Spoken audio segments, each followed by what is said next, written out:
జనసేన నేత నాదెండ్ల మనోహర్ మాట్లాడుతున్నారు. ఇప్పుడు ఆ లైవ్ చూద్దాం. అసలు పనితీరు అద్భుతం అంట. ఆయనకి ఇచ్చే జీతభత్యాలు సరిపోవంట.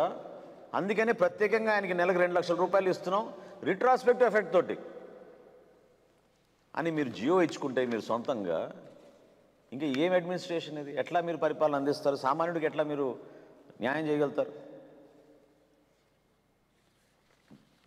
మీరు ఖచ్చితంగా వీళ్ళని అపాయింట్ చేసినప్పుడు వీరు ఏ శాఖకి వీళ్ళు ఉపయోగపడ్డారు, ఏ పాలసీ తీసుకురావడానికి వీళ్ళు ఉపయోగపడ్డారు, ఎటువంటి అడ్వైస్ ఇచ్చారు? మీరు గౌరవ హైకోర్టుకి కొత్త పాలసీ విధానం తీసుకొస్తున్నాం అని చెప్పారు కదా అడ్వైజర్ రూపంలో, అది ఏది? తాడేపల్లిలో నిర్వహిస్తున్న ఈ ఆఫీసు ఈ ఖర్చులు ఏ కార్పొరేషన్ నుంచి మీరు తీసుకొచ్చారు? స్కిల్ డెవలప్మెంట్ కార్పొరేషన్ నుంచి కాదా? మినరల్ డెవలప్మెంట్ కార్పొరేషన్ నుంచి కాదా? చెప్పమనండి.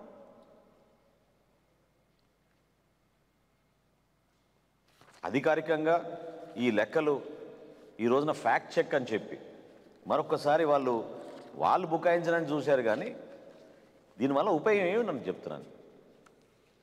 నిజంగా వీళ్ళు ఈ విధంగా